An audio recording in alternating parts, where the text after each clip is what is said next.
This is a poem by my favorite poet, the prophet, by Kahlil GIBRAN. Then a hermit who visited the city once a year came forth and said, "Speak to us of pleasure." And he answered, saying, "Pleasure is a freedom song, but it is not freedom. It is the blossoming of your desires, but it is not their fruit. It is a depth calling unto a height, but it is not the deep nor the high. It is the caged taking wing, but it is not space encompassed. Aye, in very truth, pleasure is a freedom song, and I fain would have you sing it with fullness of heart, yet I would not have you lose your hearts in the singing. Some of your youth shall seek pleasure as if it were all, and they are judged and rebuked. I would not judge nor rebuke them. I would have them seek, for they shall find pleasure, but not her alone. 7 are her sisters, and the least of them is more beautiful than pleasure. Have you not heard of the man who was digging in the earth for roots and found a treasure? And some of your elders remember pleasures with regret, like wrongs committed in drunkenness. But regret is the beclouding of the mind and not its chastisement. They should remember their pleasures with gratitude, as they would the harvest of a summer.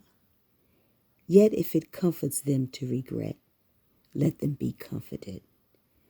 And there are among you those who are neither young to seek nor old to remember. And in their fear of seeking and remembering, they shun all pleasures, lest they regret or neglect the spirit or offend against it. But even in their foregoing is their pleasure, and thus they too find a treasure, though they dig for roots with quivering hands. But tell me, who is he that can afford the spirit? Shall the nightingale offend the stillness of the night, or the firefly the stars?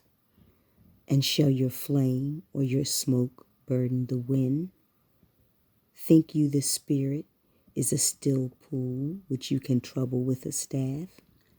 Oftentimes, in denying yourself pleasure, you do but store the desire in the recesses of your being.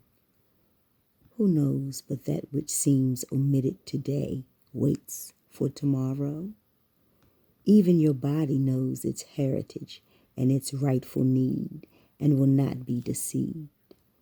And your body is the harp of your soul, and it is yours to bring forth sweet music from it or confused sounds.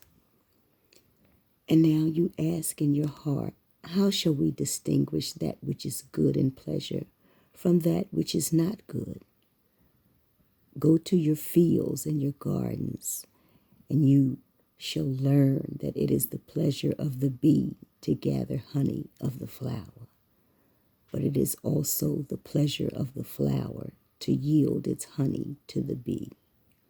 For to the bee, a flower is as a fountain of life, and to the flower, a bee is as a messenger of love.